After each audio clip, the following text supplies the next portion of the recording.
Hey, c'est l'heure du café. Mais c'est aussi l'heure de la troisième partie de cette trilogie sur les films d'horreur français. On n'a pas plus naze comme intro, non? Bon, comme je disais dans cette introduction un peu naze, on va terminer cette fresque sanglante avec Martyr de Pascal Laugier. En vrai, j'ai beaucoup hésité entre mettre Un Intérieur ou Martyr dans le top 1 des films les plus hardcore de cette trilogie. Mais il y a un truc qu'a Martyr et qu'elle n'a pas à l'intérieur, ou à moins du moins, c'est une violence extrêmement froide et surtout une torture psychologique qui est vraiment hardcore à certains moments. Donc, comme je le disais dans les deux parties précédentes, comme d'habitude, il y aura des images violentes, donc voilà averti. Mais il y aura de la censure, t'inquiète pas, je vais pas te montrer des ventres ouverts. Ouais. Donc allons-y, c'est parti pour Martyr.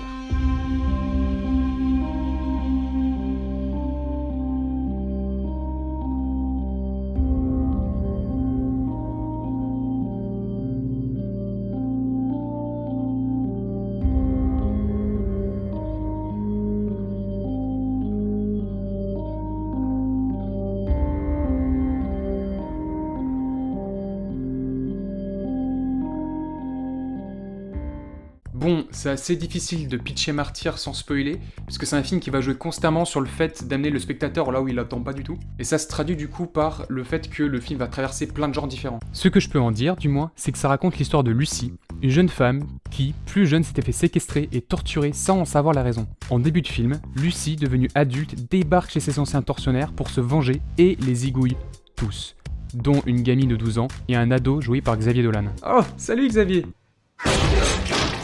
Ah! Au revoir Xavier. Elle va ensuite faire appel à Anna, sa meilleure amie qu'elle connaît depuis son enfance et qui l'a accompagnée après sa séquestration pour l'aider à gérer ce bordel. Cependant, Lucie va se faire persécuter par une sorte de créature pas vraiment avenante qui nous fait comprendre qu'au lieu d'enterrer son traumatisme, elle a réveillé quelque chose de vilain pas beau. Donc là, tout de suite, on a plein de questions. Waouh, qu'est-ce que c'est que ce truc là Qu'ont fait ces gens à Lucie?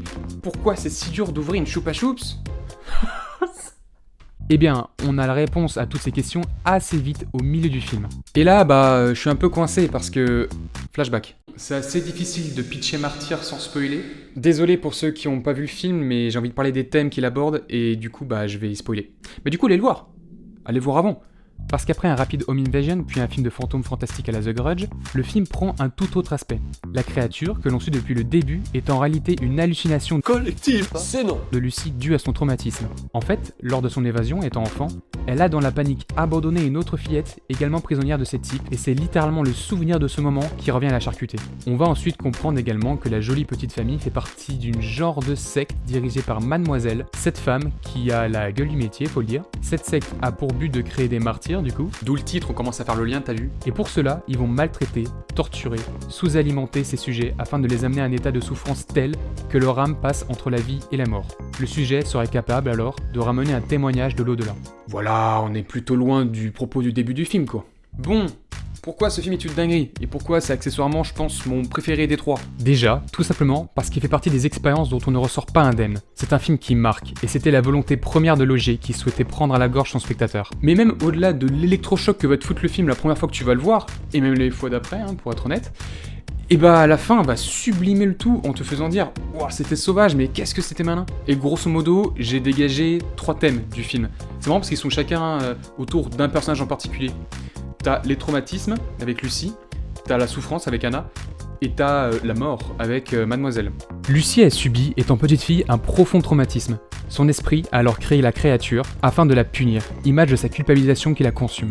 En détruisant la source de son trauma, elle pensait réussir à se débarrasser de ses démons. Mais elle se rend compte qu'au final, que c'était tout ce qu'elle avait.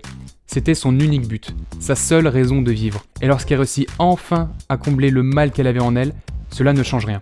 Le traumatisme était trop grand. Mylène Jadpanoï se donne à fond et en a bien bavé pour ce rôle où elle devait passer ses journées à pleurer et hurler.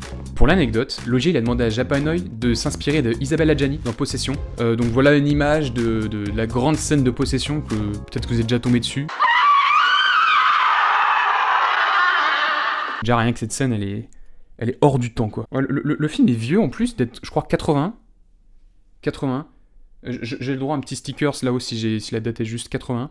Le traitement du personnage d'Anna est beaucoup plus simple. Étant la seule personne saine d'esprit de ce film, c'est à travers ses yeux que nous allons comprendre Lucie et découvrir les agissements de la secte. C'est elle aussi qui va le plus en chier. Parce qu'une fois capturée, son calvaire va être très long, et le film le fait bien ressentir avec la masse de fondu au noir et un silence bien pesant. Cette séquence, elle est pas juste éprouvante à cause de la violence physique qu'on inflige à Anna, mais psychologiquement, le mind game que c'est chaud, hein. Et vas-y, mais cette séquence, elle est éprouvante, quoi. Tu traverses le même état d'esprit d'Anna, quoi. Psychologiquement, c'est là où ils peuvent t'atteindre. Alors que physiquement, t'es dans ton canapé, tu vois le film, en général, il y a pas un mec qui va sortir de ton écran pour te la serrer. On n'est pas dans The Ring. Le film utilise un trick pour faire ressentir ça que je trouve brillant. C'est le plan de l'échelle. La première fois qu'on le voit, c'est lors de la découverte du sous-sol. Il nous paraît anodin. Sauf qu'une fois qu'Anna devient captive, ce plan et ce son annoncent la venue des tortionnaires et on se surprend à flipper pour elle avant même qu'il se passe quoi que ce soit, parce qu'on sait que ça va chier. Il n'y a aucun espoir qu'elle s'échappe et c'est super dur à voir. Pour citer Godard, parce que ça fait un peu cinéphile prout de citer Godard dans sa vidéo, mais voilà, je le fais. En fait, il disait que ce qu'il trouvait flippant dans les films d'horreur, ça serait pas de voir les tortionnaires faire ce qu'ils ont à faire, mais de voir leur quotidien après, de les humaniser, quoi, de les rendre plus proches de nous. Et c'est exactement ce que fait Martyr, en montrant le quotidien de la petite famille qui, dans sa cave, a une pauvre femme qui se fait taper sur la gueule. Et pendant ce temps, ils font leur petit smoothie dans leur cuisine, toute blanche, toute propre et tout, dans leur grande maison. Tout va bien, Pompelope. Pompelope était de trop. Cependant, la scène qui dépeint le plus pour moi la souffrance du corps, c'est la scène de la baignoire, que je vais flouter. Parce que c'est accessoirement la scène la plus difficile à regarder du film. Rip le mois du montage qui va devoir revoir ses images et puis tout flouter et tout. En plus, avec cette musique ultra dramatique et puissante qui fait un contre-pied parfait avec l'horreur des images qu'on nous montre, j'en ai des frissons. Ajoutons à ça les hurlements de la victime, et on a pour moi une des scènes les plus organiques, brutales, et douloureuse que j'ai vue, tout film confondu. On n'a même pas besoin d'avoir vu les violences physiques qui ont été faites à cette femme pour ressentir sa douleur qui est infernale, quoi. Non mais, regardez-moi ça, c'est super crade. L'équipe maquillage s'est gavée sur ce coup-là. Ça va faire une miniature qui intrigue, ça. Enfin, le dernier thème qu'amène le film, c'est celui de la mort. Ou plus précisément, de qu'est-ce qu'il y a après la mort. Et ce thème est amené par le personnage de Mademoiselle dans une scène ultra glauque où elle explique le but de ses expérimentations. Parce que là où un hostel va utiliser la torture dans le but de satisfaire les besoins pervers de type fortuné, et Martyr fait pas du tout ça. Les tortionnaires, dans Martyr, ils ont aucun plaisir à faire ce qu'ils ont à faire. Ils font ça juste parce qu'ils ont cette curiosité de savoir qu'est-ce qui se passe lorsque je passe l'arme à gauche. Et dans sa scène finale, Martyr a la brillante idée de nous laisser sur une fin ouverte. Attention, je vais spoiler la scène finale. Après avoir eu le témoignage de la martyre, Mademoiselle refuse de le partager et préfère se tirer une balle. Et pour moi, c'est une fin qui est profondément optimiste. Parce que Mademoiselle, elle sait ce qui se passe après la mort, et du coup, en se tirant une balle dans la tronche, elle sait très bien où elle va. Et donc, ça doit être plutôt sympa, l'au-delà, j'imagine. Si elle est si impatiente d'y aller. Il est amusant, ou pas vraiment, de savoir que Logis avait des pensées suicidaires lorsqu'il a écrit le script. Quand on voit que deux persos se suicident, le premier parce qu'il devient dingue, et l'autre parce qu'il a trouvé quelque chose de cool dans la mort, on a une idée du mal-être que provoque une dépression. Bon, c'est vrai que vu les thèmes abordés par ce film, on se marre pas trop. Mais, heureusement, lorsqu'un film européen marche, que font les ricains? Des remakes.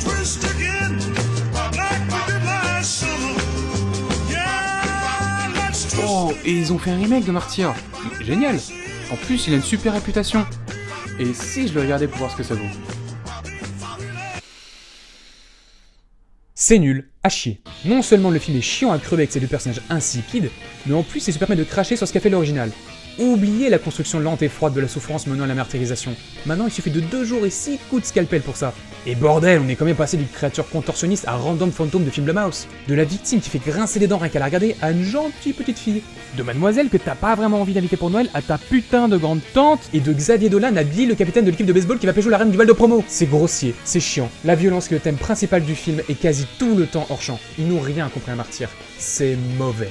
Même Jason Blum, le producteur, désavoue son film. I love this movie. Never should have remade it. It was a mistake. And the French movie is much better. Vraiment, il n'y a pas à dire. Vraiment un gros tas de merde. Je terminerai juste avec les quelques mots de Pascal Laugier sur cette grosse daube. J'ai regardé 2 minutes, et c'est un peu comme si je regardais un film où on était en train de violer ma mère. Évidemment, ils n'ont rien compris à ce film. Ils voulaient en faire une version aseptisée, ce qui n'a absolument aucun sens. Et le film s'est complètement planté, a totalement disparu, il a à peine trouvé en DVD. Et ce film crève corps et bien, quoi. Pfiou, ça faisait du bien. Hein. Je vous dis, rien que pour ça, ça valait leur 30 de cette chose-là. Martyr, non, pas toi, tu dégages, fait partie de ces films avec une aura dingue. Ultra connu des passionnés de genre, il peine encore à être reconnu du grand public. Et ceci s'explique, je pense, pour 3 raisons. La première, c'est sa violence. Même un habitué des films d'horreur bien hardcore va piquer du nez un moment à un autre sur ce film, tellement il y a des scènes qui sont intenses. Sa deuxième, c'est sa classification. Il fait partie des rares films d'horreur à s'être mangé un moins 18 à sa sortie, aux côtés d'un Saw 3 par exemple, ou bien d'un autre film dont je n'arrête pas de parler depuis le début de cette trilogie. Et mettre un moins de 18 ans sur un film, c'est le flinguer économiquement. Parce que tout simplement, il pouvait pas sortir en salle, et avec une telle classification, on peut facilement être catégorisé comme du porn. Alors que là, on en est très loin. Après ça a été un problème lors de sa sortie, et ça nous amène au 3e problème qui est pour moi le plus gros, tout simplement, c'est français. Et comme nous sommes formatés à des productions horrifiques américaines, on peut vite avoir peur de tomber sur un film kitsch et pas très bien joué. Alors que pas du tout, le cinéma français regorge de pépites qui n'attendent qu'à être dénichées. Et même si ça s'adresse pas mal à un public plutôt restreint, il y aura toujours des réalisateurs, il y aura toujours des réalisatrices avec un projet, avec une vision, avec une envie de sortir des champs battus. Il faut juste qu'on leur donne une chance, il faut juste qu'on leur fasse confiance. Pour ma part, je leur fais confiance, et je serai toujours présent pour des propositions de cinéma français différentes. Merci de m'avoir écouté, et à très bientôt.